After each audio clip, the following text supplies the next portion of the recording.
बिस्मिल्लाहिर्रहमानिर्रहीम। My YouTube family members, अस्सलाम वालेकुम। उम्मीद करती हूँ आप सब खैर खैरियत से होंगे। आज मैं आपको बताऊंगी, अगर आप अपनी स्किन को अच्छा और ख़ूबसूरत बनाना चाहते हैं, जिसके लिए अमूमन डॉक्टर हमें विटामिन ई का मशवरा देते हैं कि विटामिन ई का ज़्यादा से ज़्यादा इस्तेमाल किया जाए। तो इसका जो सबसे बेस्ट सोर्स है वो दूध भी है। दूध भी ख़ास तौर पर जो गाय का दूध है, गाय के दूध में वाफर मिकदार में विटामिन ई शामिल होता है। तो अगर आप अपनी स्किन को ब्राइट और नीट और क्लीन बनाना चाहते हैं तो इसके लिए ये बहुत ही अमेजिंग टिप है। आप सुबह नहार मुँह दूध का 1 गिलास ले लिया करें।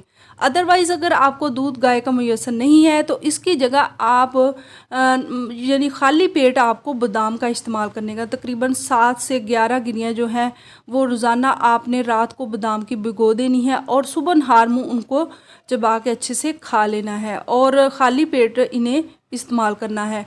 तो इससे आपकी स्किन बहुत ही अच्छी हो जाएगी, बहुत ही नीट और क्लीन और शाइन भी करेगी। साथ साथ उसके जो उसके ऊपर झुर्रियों के असरात हैं वो भी बिल्कुल ख़त्म हो जाएंगे। अगर नहीं भी है, आप यंग हैं, तो फिर आपकी स्किन और भी यंग नज़र आना शुरू हो जाएगी।